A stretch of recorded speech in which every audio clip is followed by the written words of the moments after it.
Mais uma vez, vocês estão felizes? Amém. Queridos, nós precisamos, de tempos em tempos, conceituar algumas coisas nas nossas vidas. Nós precisamos ter alguns conceitos claros no nosso coração. Nós precisamos de tempos em tempos, queridos, definir algumas coisas e deixar algumas coisas extremamente claras, não só na nossa mente, mas também no nosso coração. Posso ouvir um amém? Nós precisamos, queridos, aprender a conceituar algumas coisas, senão podemos criar expectativas erradas.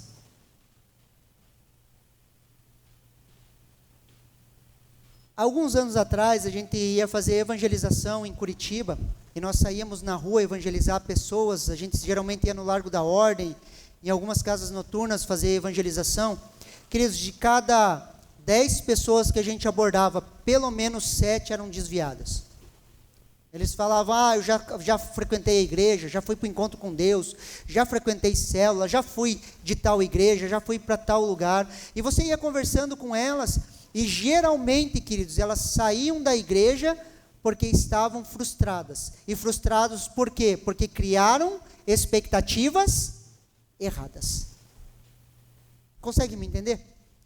Acharam que Deus ia fazer algo que Deus não falou que ia fazer. Uma das coisas é o conceito de prosperidade da palavra de oferta. Muitas pessoas entraram na igreja achando que Deus ia enriquecer ela. Não aconteceu. O que acontece? Naturalmente a pessoa sai frustrada da igreja. Consegue me entender? Por isso a gente precisa definir algumas coisas, deixar algumas coisas extremamente claras, queridos. Existem muitas pessoas frustradas porque esperam coisas que Jesus não prometeu, entenderam errado, não tinham um conceito correto, seu fundamento era fraco. E um dos fundamentos que eu quero trabalhar essa noite com vocês é o que é igreja. Imagine, queridos, que alguém que não é da nossa fé, que não caminha com Jesus, que não conhece a Jesus, ele chega para você e pergunta: o que é igreja? O que é igreja? O que você responderia? Alguém que não sabe nada, que não foi criado no cristianismo, que não conhece nada, que vem e pergunta para você: o que é igreja? O que você responderia? Primeira coisa que a gente tem que entender, que igreja não é um CNPJ. Fala um amém aí, crente. Igreja, queridos, não é um CNPJ, ela tem um CNPJ.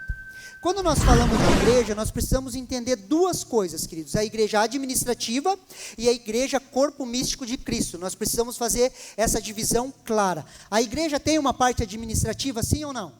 Sim, ela tem uma parte administrativa. Olha o que Romanos capítulo 13, versículo 5 ao 7 nos fala. Preste muita atenção aqui.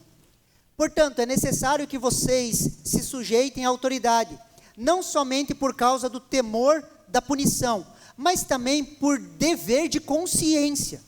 E por isso, também que vocês paguem impostos, porque as autoridades são ministras de Deus, entendendo constantemente a este serviço.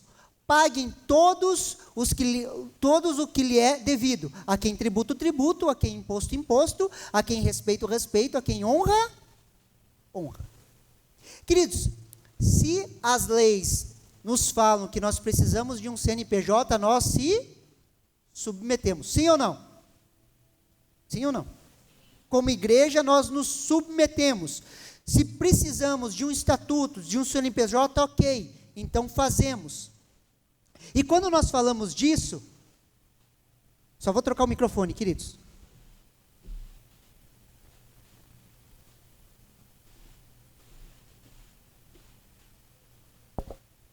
Estão me ouvindo melhor? Aí. Se nós precisamos disso, queridos, nós nos submetemos, queridos. E quando nós falamos da igreja, o corpo místico de Cristo e da igreja administrativa, preste muita atenção aqui. Na igreja administrativa, queridos, aqui estão os defeitos. Sabe por que os defeitos estão na igreja administrativa? Sabe por quê? Porque você está aqui. Aleluia. Aonde tem gente vai ter defeito. Sim ou não? Tem defeito porque você está aqui, queridos. E a igreja também é o corpo místico de Cristo, é o corpo vivo de Cristo. Aqui está a noiva, o corpo vivo de Cristo, a reunião dos santos. Então nós precisamos dividir muito bem a parte administrativa do corpo vivo de Cristo. Posso ouvir um amém? Consegue me entender? O que não é igreja, pastor? Queridos, igreja não é um clube. Fala um amém aí, crente. Igreja não é um clube aonde eu pago a minha mensalidade e eu quero banheiros limpos. Igreja, queridos, não é um clube aonde eu pago o meu dízimo e eu tenho direito ao meu voto. O camarada não participa da vida da igreja e daí chega na hora da assembleia e ele fala o quê? Eu quero votar. E aqui, vida da igreja, queridos, eu estou falando de vida do corpo de Cristo, não da área administrativa. Vida de igreja, o cara não está no labor, não pega no arado, não cuida de pessoas, não ama pessoas, não está próxima de pessoas, só que chega na hora da assembleia, o que o cara fala? Eu quero votar, eu quero falar. Por isso que igreja não é um clube. Fala um amém aí. Igreja não é um clube, queridos. Quando nós falamos de vida no corpo, queridos, é um envolvimento com os seus dons e talentos. Aquilo que Deus te deu, agora você usa para a glória do Filho de Deus. Consegue me entender? Deus te deu dons e talentos, sim ou não? Sim ou não? O que é viver a vida da igreja? É você pegar os seus dons e talentos e servir o seu próximo. E viver uma vida com os dons e talentos que Deus te deu para a glória de Deus. Só que a mentalidade de clube vai fazer o quê? Eu estou dando meu dízimo, então eu tenho direito a falar aqui. Eu paguei a minha mensalidade.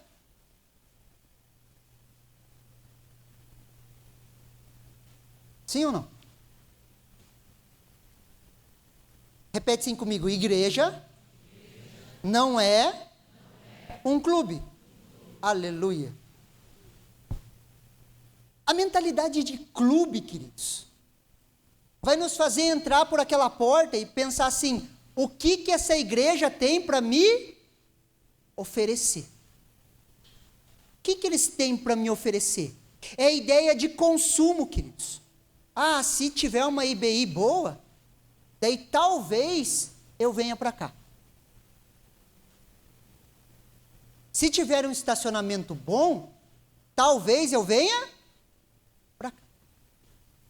Deixa eu falar uma coisa para você, queridos. Uma vez eu caí nessas coisas, fui fazer um curso há anos atrás, o curso com coaching. Ele estava oferecendo um curso gratuito falando sobre administração de igreja. Daí ele falou assim, foi feita uma pesquisa no Brasil inteiro e não sei o quê, e as igrejas com uma boa EBI e um bom estacionamento atraem pessoas. Então tem um bom estacionamento e uma boa EBI. Falei, cara, é um shopping então. Aonde eu entro para ser um consumidor, eu olho a EBI e falo assim, se me agradar eu sirvo. Eu nem pergunto para Deus se é para mim estar lá. Daí está no lugar só xaropeando. Não era para estar ali. E só veio para consumir. O que esse lugar tem aqui para me oferecer, para mim vir para cá? Porque a pessoa mais importante desse mundo sou eu. Aleluia. Consegue me entender que é uma mentalidade de clube? Igreja não é isso, queridos. Igreja não é isso. As primeiras reuniões que a gente fez, queridos, a gente fez as primeiras reuniões da igreja, e uma das perguntas que a gente fez foi o que vocês veem como igreja? Daí o pessoal, não, louvor é importante, isso é importante, nós precisamos fazer isso. Quem estava nas primeiras reuniões, precisamos fazer isso, nós precisamos disso. Ninguém falava, nós vamos fazer isso, nós precisamos disso, nós precisamos daquilo. Eu olhei para eles assim e falei assim, então nós vamos ter que fazer. Sabe aquele lance, quem tem a visão tem o chamado? Sim ou não? Lembra que eu vivo falando para vocês? Ah, pastor, tem que organizar o estacionamento. Glória a Deus, você viu, irmão? Vai lá e estaciona. arruma, ajeita, organiza, sim ou não? Porque senão, queridos, eu vou ter sempre a mentalidade de consumo. Eu não estou para servir, eu vou estar para ser. Uma vez a gente estava aqui, um calor, queridos, um calor. E a gente estava sem os ventiladores ainda. Um calor, daí chegou um para mim, nossa, que calor, né, pastor? Eu falei, irmão, quem tem a visão tem o chamado. Ele falou, já entendi, pastor. Semana que vem eu trago os ventiladores, aí eu compro para vocês. Sim ou não? Igreja, queridos, não é um clube. A mentalidade de corpo, queridos, é o que eu posso servir, qual a área eu posso assumir e usar, os dons e talentos que Deus tem me dado para servir o meu próximo, aonde eu vou ser uma bênção. Olha o que Gálatas capítulo 3, versículo 29 nos fala. Gálatas 3, 29, preste muita atenção aqui. E se vocês são de Cristo, você é de Cristo, sim ou não? Você é de Cristo? Se vocês são de Cristo, são também descendentes de Abraão e herdeiros segundo a promessa. Queridos, nós somos herdeiros de Cristo, somos co-herdeiros com Cristo, herdeiros de Deus, e nós também somos herdeiros de Abraão. Posso ouvir amém? Nós fomos enxertados na oliveira verdadeira, queridos. Nós somos da descendência de Abraão, aquele que creu, e por nós crermos, nós fomos enxertados nessa oliveira. E nós somos herdeiros segundo a promessa. Qual promessa, pastor? Gênesis capítulo 12, versículo 1 e 3, do 1 ao 3. O Senhor disse a Abraão, sai da tua terra, da tua parentela, da casa do seu pai, e vá à terra que eu lhe mostrarei. Farei de você uma grande nação, e abençoarei e engrandecerei o seu nome. Seja uma bênção. Abençoarei aqueles abençoarei aqueles que abençoam, e amaldiçoarei aqueles que o amaldiçoar. E em você serão benditas todas as famílias da terra. Essa é a promessa. E eu e você temos essa promessa nas nossas vidas. Posso ouvir um amém? Sim ou não? E o que Deus falou para Abraão? Seja você uma bênção. Por isso que você não vem no culto para ser abençoado. Por isso você não vive igreja para ser abençoado. Efésios capítulo 1, versículo 3. Bendito seja Deus e Pai do nosso Senhor Jesus Cristo, que nos abençoou com todas as sortes de bênção nos lugares. Você já é abençoado, agora seja uma bênção. Fala amém aí, para mim achar que você está acreditando no que eu estou falando. Seja uma bênção, quando você entrar, viver igreja, queridos, é eu ser uma bênção na vida do meu próximo, exercer os meus dons e talentos, amar o meu irmão, lavar os pés da igreja. Seja você uma bênção. Esta promessa está sobre a minha e sobre a sua vida. Por isso que nós não corremos atrás da bênção, queridos. Nós buscamos viver a nossa herança. Fuja dessa mentalidade de consumo. Você não é uma sanguessuga. O que as pessoas podem me oferecer? Ah, pastor, eu preciso aumentar o meu network. Para quê? Para ter mais pessoas que te sirvam? Ou você se aproxima de pessoas para você ser a bênção na vida das pessoas? Ou você se aproxima das pessoas para saber o que elas podem te acrescentar? Há uma grande diferença. E quando eu entendo que eu sou igreja, a igreja lava os pés das pessoas. Sim ou não? Por isso, queridos, que igreja não é um clube. Queridos, igreja é o corpo vivo de Cristo. Olha o que 1 Coríntios capítulo 12, versículo 27 nos fala.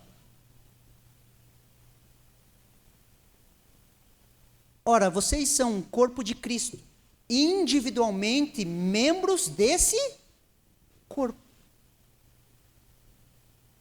Preste atenção ali que ele fala vocês e não você.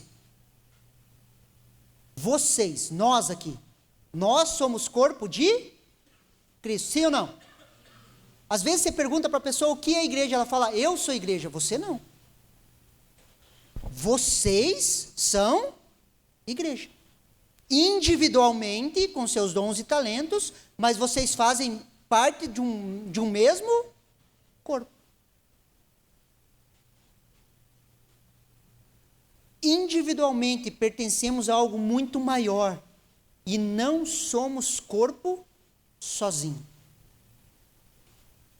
Não tem como ser igreja sozinho. Já viu quando pegam aquele texto de Filipenses e falam, aquele que começou a boa obra em mim, há de concluir até o dia do... Queridos, não é aquele que começou a obra em mim, é aquele que começou a obra em nós. Aquele que começou a boa obra na igreja. E essa boa obra na igreja, ele vai concluir até a vinda de Cristo Jesus. Se você quer viver isso, você tem que fazer parte da igreja. Estar conectado ao corpo de Cristo. Amém? Olha essa imagem aqui, queridos. Quando nós falamos de igreja, igreja é isso aí, ó. É o reino de Deus se manifestando na terra através da igreja. Lembra quando Jesus orou? Seja feita a sua vontade aqui na terra como ela é feita nos céus. Então a vontade de Deus perfeita, ela está se manifestando na terra. Posso ouvir um amém? Sim ou não? Está se manifestando na terra. E ela está se manifestando através de quem? Através da igreja. E a igreja está colonizando a terra com a boa vontade de Deus. O reino de Deus está avançando. A vontade de Deus está colonizando a terra através do seu corpo que se chama igreja. Hoje eu e você somos braços de Jesus sobre a face da terra. Amém? Nós não estamos perdendo. A igreja não está perdendo. Fala um aleluia aí. A igreja não está perdendo. Pastor, mas o mundo está piorando, pastor. Você tem certeza? Você tem certeza que o mundo está piorando? Se nós olharmos a cultura greco-romana, queridos, da onde nasceu a igreja, hoje nós somos mais ou menos civilizados que eles. Mais? Sim ou não? O índice de pobreza, queridos, diminuiu ou aumentou nos últimos anos? Diminuiu. O analfabetismo aumentou ou diminuiu? Diminuiu. A primeira escola pública foi implantada por quem?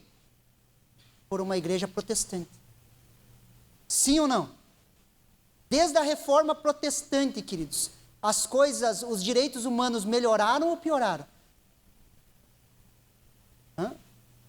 Melhoraram? E por que a gente sempre fala que o mundo está piorando? A igreja está avançando, queridos.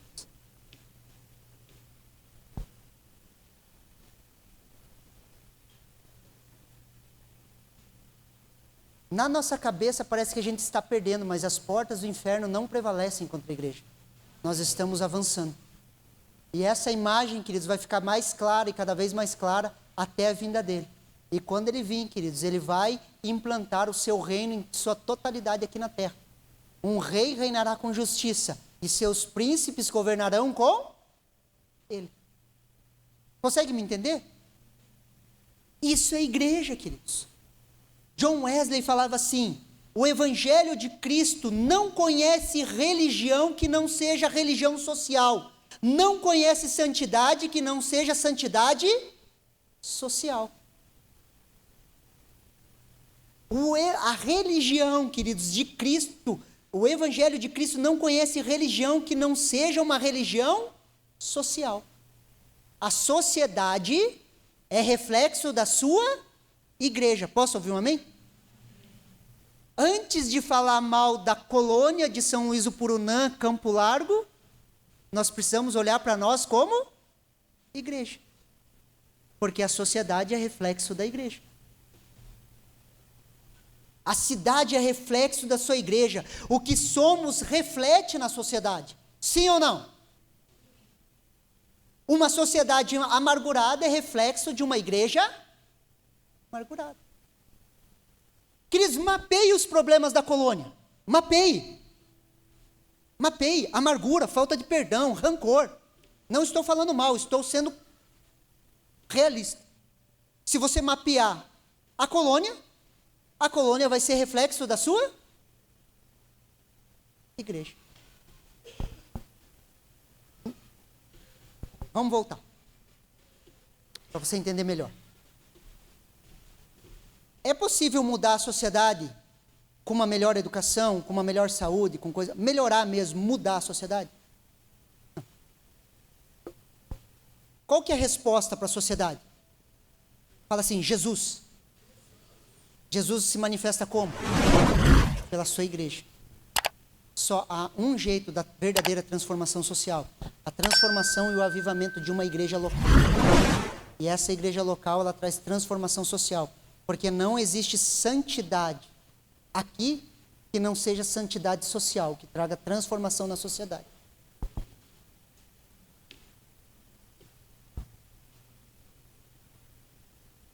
Amém?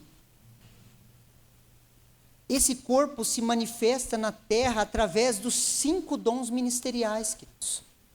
O corpo de Cristo, ele se manifesta na terra através dos dons ministeriais. Olha o que Efésios capítulo 4, do versículo 8 ao 16 nos fala.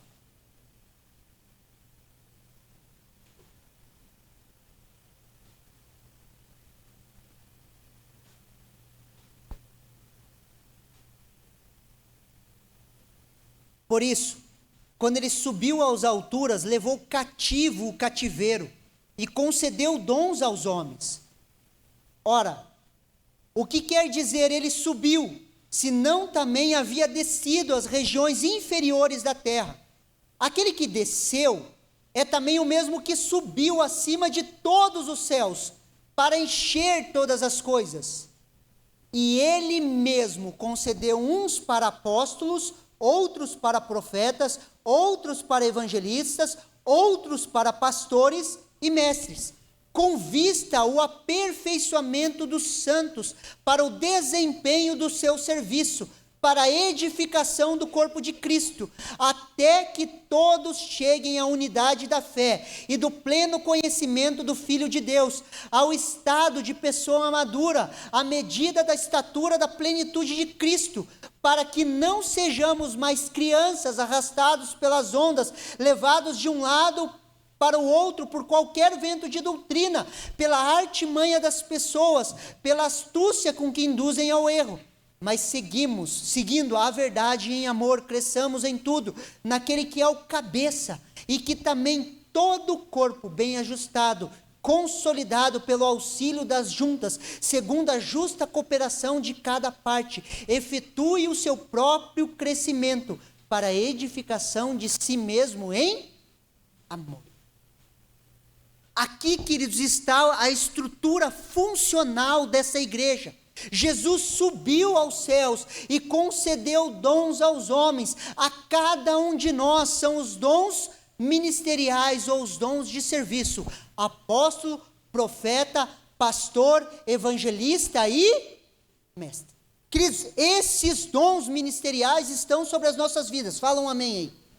Está sobre a sua vida, queridos. Se você perguntar o que é igreja, queridos, para quem tem o dom ministerial apostólico, o que ele vai falar? É um lugar de fundamento e de envio. Se você perguntar para um profeta o que é igreja, é o lugar de santificação e propósito. Se você perguntar para um pastor, ele vai falar é um lugar de cuidado. Se você perguntar para um evangelista, ele vai falar que é um lugar de salvação, um bote salva-vidas. Se você perguntar para um mestre, ele vai falar o quê? É um lugar de ensino. E essas coisas juntos formam o corpo de Cristo. Essas 5 linguagens traduzem o que é igreja. Queridos, uma vez eu vi isso muito claro. Nós estávamos enviando uma menina para a África, queridos. Ela ia começar o trabalho de tradução da Bíblia para um dialeto. E ela estava no altar e os nossos pastores foram orar. O pastor Arno, debaixo do ministério apostólico, orou o quê? Que ela vá, Senhor, que ela abra igrejas, que ela seja um canal, que ela traga fundamentos, e não sei o quê, e falando de fundamento. O pastor Herman foi orar, que é pastor que ela cuide de pessoas, que ela se envolva com as pessoas, que ela ame as pessoas. O pastor Arthur, que era evangelista, ia orar, e bem louco, que ela ganhe pessoas para Jesus e não sei o quê, que a África não seja mais a mesma. O evangelista, né? Que a África não seja mais a mesma, que isso aconteça. O pastor Marcos foi orar, ministério de ensino. Quando ele começou a falar da tradução da Bíblia, aquele homem começou a chorar, eu quase nunca tinha visto ele chorar chorando. Que ela mude, que ela traga a palavra, a tua palavra. Funções ministeriais diferentes, unidas em um mesmo corpo. Esses entendimentos somados nos faz uma igreja completa com uma visão. Onde somados manifestamos o reino de Deus sobre a face da terra. Consegue me entender? Os 5 ministérios não são 5 pessoas, são 5 nuvens na igreja, que são sim administrados por 5 pessoas. Quando a Dália e o Tiago falaram, eles são os que administram hoje na nossa igreja local o ministério profético. Eu e a Kelly cuidamos do ministério apostólico, e nós estamos trabalhando as 5 cadeiras ministeriais para quê? Para nós termos uma igreja completa. Sim ou não? E isso é a igreja se manifestando sobre a face da terra, através das 5 unções. E você pode ter certeza, você se encaixa em uma delas. Aleluia. E você vai descobrir, você vai viver o teu chamado. Amém? E eu quero conversar um pouquinho com vocês hoje sobre uma igreja apostólica, queridos. Olha o que Mateus capítulo 16, versículo 18 ao 19. Vamos conceituar a igreja apostólica. Olha o que a palavra de Deus nos fala. Também eu lhes digo a também eu lhe digo que você é Pedro, e sobre essa pedra edificarei a minha igreja, e as portas do inferno não prevalecerão contra ela. Eu lhes darei as chaves do reino dos céus. O que ligar na terra será ligado nos céus, o que desligar na terra será desligado nos céus. Queridos, aqui Jesus levou os seus discípulos para um tempo de férias, queridos, para um tempo de descanso. E ele escolheu a Cesareia de Filipe, queridos, que era um dos lugares mais endemoniados da face da terra. Só que tinha uns lugares de águas boas, assim ele deve ter levado seus discípulos para tomar um banho de mar ali, ficar tranquilo, tirar férias. Jesus também, esse texto nos mostra que ele também descansava, ele estava ali só com seus discípulos, em um lugar extremamente endemoniado. Ali, queridos, era o lugar onde era cultuado o deus Pan, o deus do pânico.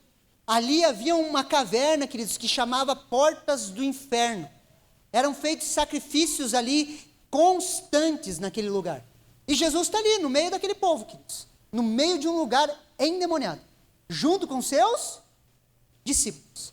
E ele começa a falar, queridos, e ali ele chama a sua igreja. A minha igreja. A minha igreja. E as portas do inferno não prevalecerão. A palavra igreja é essa aqui, queridos, é eclésia no grego, olha aqui, ó. Reunião de cidadãos chamados para fora dos seus lares para algum lugar público, assembleia do povo reunida em um lugar público com o fim de deliberar. Quando nós olhamos isso, queridos, a igreja como chamados para fora,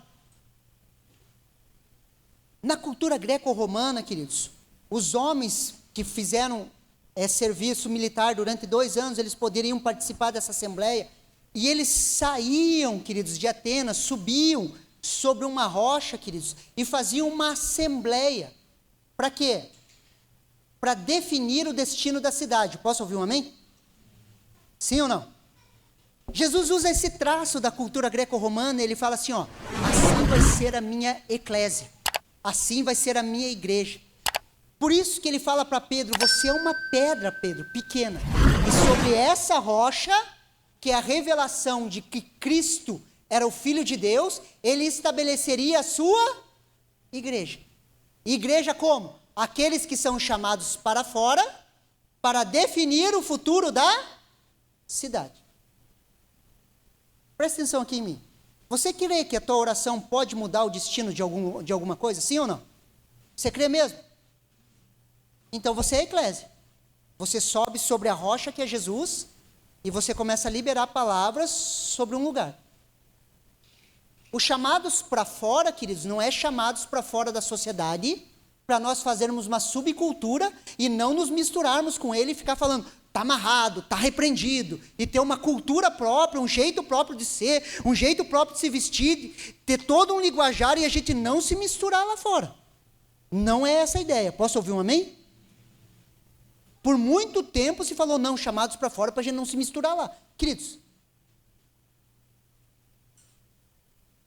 com esse mesmo pensamento nós largamos a educação. Se a gente reclama da educação hoje, queridos, hoje nós reclamamos da educação no Brasil, é porque em algum momento, nenhum crente, queridos, se posicionou para estar lá no meio, fazendo a diferença. Amém? Graças a Deus estamos acordando. Sim ou não? Consegue me entender? Essa é a ideia de igreja, queridos, chamados para fora. Subimos e deliberamos palavras sobre a nossa cidade. E olha o que acontece, Mateus 16, 19, olha lá. Eu lhes darei as chaves do reino dos céus, o que vocês ligarem na terra, terá sido ligado nos céus, e o que você desligar na terra, será desligado no céu. Queridos, a gente não entendeu isso ainda.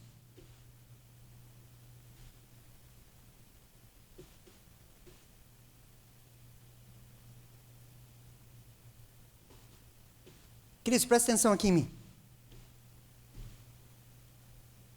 Quando a gente fala de igreja, você crê que a palavra de Deus é verdadeira? Sim ou não?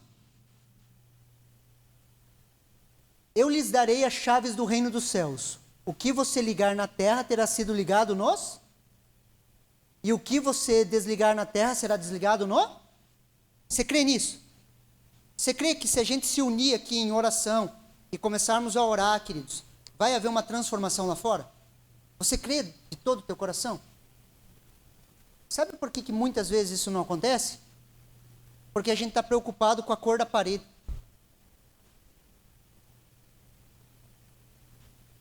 A gente está brigando por coisas que... E transformamos a igreja em um clube.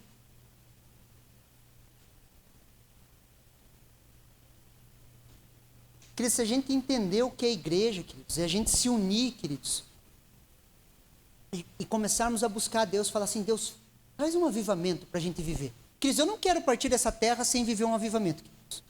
De verdade, é o desejo do meu coração, queridos. Eu oro, eu já vivi coisas sobrenaturais com Deus, eu já passei um período na igreja, eu já contei para vocês, onde jovens, quando jovens, nós vivemos um avivamento. Queridos, mas eu sei que tem mais, queridos. E eu falo, Deus, não me leva, querido. Deus pode levar depois. Depois do avivamento, daí se o Senhor quiser me levar, o Senhor me leva. Mas eu quero ver. Eu quero ver homens e mulheres sedentas por Deus. Eu quero ver transformação social a partir da igreja. E eu não estou falando de assistencialismo, de a gente entregar a cesta básica. Eu estou falando daqueles que não são, serem transformados, cheios de Deus, mudarem a sua vida, a sua maneira de viver, de pensar. Isso é igreja. É corpo, queridos. Quando nós falarmos assim, ó, Jesus é real, aquela música que o Tiago ministrou, estava falando lá em Campo Largo hoje de manhã, eu não vou cantar aqui para vocês, porque senão vocês vão querer me promover o ministério de louvor, mas quando ele fala, Jesus, tu és real, a gente não entendeu isso. Para mim, arrependimento é isso, queridos. É olhar assim e falar, Jesus, eu não entendi. Que Jesus é real. Ele está aqui, sim ou não? Está aqui. Que Jesus precisa ser real nas nossas vidas. Ele precisa ser real, queridos, quando nós estamos como casal, sozinho. Ele precisa ser real, queridos, quando nós estamos falando a respeito dos nossos irmãos. Ele precisa ser real em todo o tempo das nossas vidas. para que a gente viva a igreja. Senão a gente vai viver a mentalidade de um clube.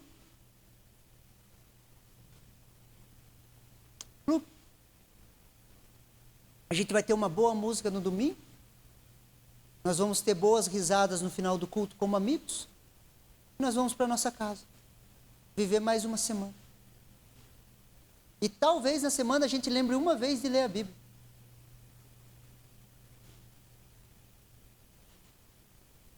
Consegue me entender? Sim ou não? Nós precisamos despertar esse entendimento, queridos. Estamos em um projeto, preste atenção aqui, eu e você estamos inseridos em um projeto muito maior do que nós. Queridos, eu tenho o privilégio, e eu falo que é privilégio, Deus chamou eu e a minha família para vivermos intensamente igreja. E nesses últimos meses nós estamos vivendo intensamente igreja. E quanto mais eu vivo igreja, mais eu vejo que a gente não entendeu ainda. Que nós estamos encaixados em um projeto muito maior do que nós. Que a gente não sabe, queridos, o reflexo do que algo está acontecendo aqui. Posso ouvir um amém? Queridos, sabe quando você joga uma pedra na água assim e vai saindo aquelas marolas assim? Queridos, algo está acontecendo aqui, as marolas estão indo, que a gente não sabe o que vai acontecer. Nós estamos inseridos em um projeto muito maior do que nós. É muito maior do que aquilo que nós achamos, queridos. Nós não estamos aqui para sermos abençoados, queridos. Eu e você estamos aqui porque nós estamos implantando um reino. Queridos, nós estamos implantando um reino. Nós estamos implantando um reino. Nós estamos preparando o caminho. O projeto é muito maior do que nós.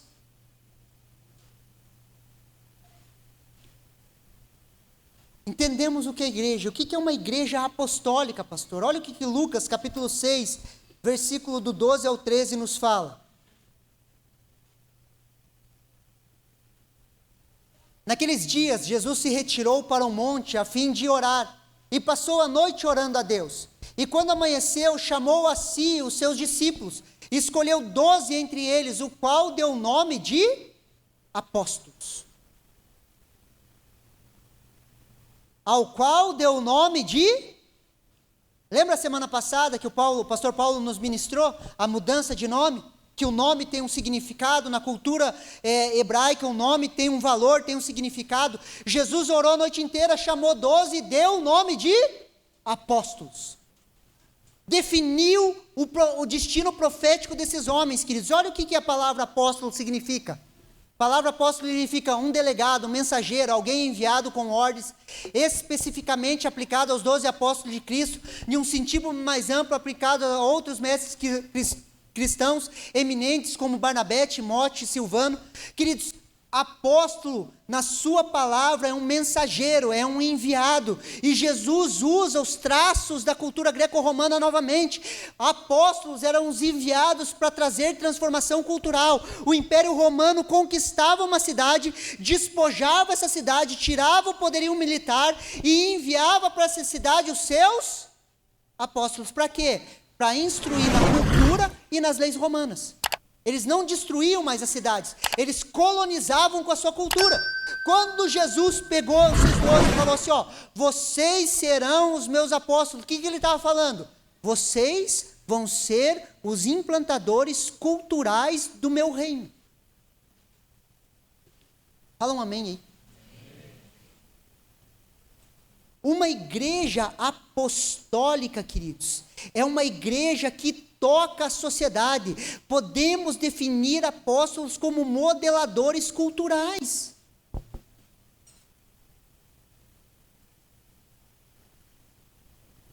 Há uma plataforma apostólica, queridos, o pensamento de envio. Nós não somos um clube, nós somos missional, queridos. Entramos aqui, somos tocados pelos 5 ministérios, pelas suas 5 unções, somos edificados para quê? Para cumprir a missão de discipular as nações. Vamos colocar na prática isso, para você entender. Você entra por aquela porta ali, queridos. Amém? Você entrou lá. Você começa a conviver com igreja, vai no grupo familiar, você está convivendo com igreja. As unções vão te tocando, você entra lá, queridos, o evangelístico te tocou, te trouxe para cá. O pastoral começa a cuidar, tirar teus carrapichos, cuidar, arrancar os traumas da sua alma, tocar na sua vida. O profético vem, queridos, toca na sua vida com libertação, com cura, e destrava a unção, destrava o profético, o teu desígnio profético. De repente, você entende, nasci para isso. Quer ver um exemplo? Vou usar a Bia de exemplo. Uma vez nós estávamos em um grupo familiar, a Bia estava trabalhando em um banco, e orando, conversando com o Tiago queria que ela continuasse no banco, estava naquela, e um dia nós estávamos em uma célula, em um grupo familiar, nós começamos a orar para a Bia, as pessoas começaram a rir, falando assim, eu vejo você rodeada de criança. O outro falou, eu vejo você cheia de criança, está cheia de criança em volta de você. Ela estava fazendo carreira no banco, e uma carreira bem consolidada. Alguns dias depois, o que aconteceu? Ela recebeu uma proposta para trabalhar com crianças. Ela não tinha recebido. Já tinha proposta. Ninguém sabia do grupo. Ela já tinha proposta, ela estava orando. Quando saiu a resposta, o que aconteceu? O profético tocou nela. Acionou o desígnio dela. A Bia, queridos, nasceu para ser professora. O desígnio profético tocou nela. Os ensinos da igreja, a parte do mestre na igreja, os ensinos começam a tocar ela, edificar ela, porque os 5 ministérios são para edificação dos santos. Posso ouvir um amém? Para crescimento dos santos. A Bia cresceu. O que nós fizemos como igreja? E enviamos ela, assim como nós enviamos um missionário para a África. Vai, cumpre o teu chamado, cumpre o seu propósito. Aquelas crianças que estão sendo educadas por ela, nunca mais vão ser as mesmas. Porque existe uma mulher posicionada no seu chamado, missional, enviada de uma plataforma apostólica, que é a sua igreja local, e ela está ali, cumprindo o seu ministério, o seu chamado. E aquelas crianças estão sendo edificadas, tocadas pela unção única que Deus colocou sobre a vida dela. Só que se nós não tivermos uma plataforma apostólica, sabe o que nós fazemos como igreja? Bia, vem cá, vamos trabalhar na IBI. E eu tranco ela aqui dentro e deixo ela trabalhando lá no banco ainda. Porque ela ia fazer muito mais, seria muito mais proveitosa ela aqui dentro, do que sendo enviada para trazer transformação lá fora. Por isso que os melhores professores, muitas vezes, são os líderes de EBI ou de adolescentes nas igrejas, mas não foram enviados lá para fora para trazer transformação social. Isso é uma igreja apostólica. Nós não estamos construindo um império, ou uma casinha, um clube super legal para a gente viver aqui. Nós estamos tentando destravar as pessoas nas suas unções, naquilo que Deus chamou elas para fazer, para que elas façam a diferença lá fora.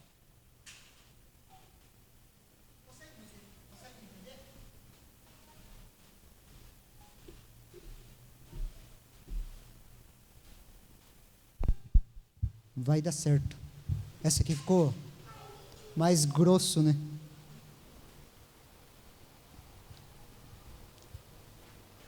O que é uma igreja apostólica? Aqueles que são chamados para fora, recebem a capacitação dos 5 ministérios e são enviados para uma missão, implantar o reino de Deus na sua área de atuação. E nós pousamos os propósitos em um tripé. Nós somos apostólicos, missionais e escatológicos, apontamos para o fim. Posso ouvir um amém? Nós somos missionais, queridos, na nossa essência. Nós somos apostólicos porque enfiamos as pessoas, e nós somos escatológicos porque nós apontamos para o fim. Jesus está voltando e vai ter festa.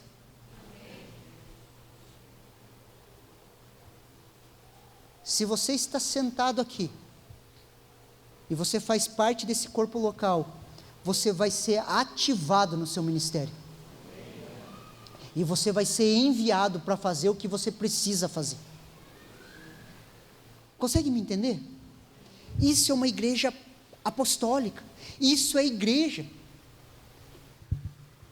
Queridos, nós não estamos construindo um império, nós não estamos construindo um clube, nós não queremos ser um lugar legal para as pessoas frequentarem, nós queremos ser missionais. Nós temos uma missão para cumprir. Posso ouvir um amém? Isso é a igreja, nas suas muitas manifestações. Você recebe essa palavra no seu coração?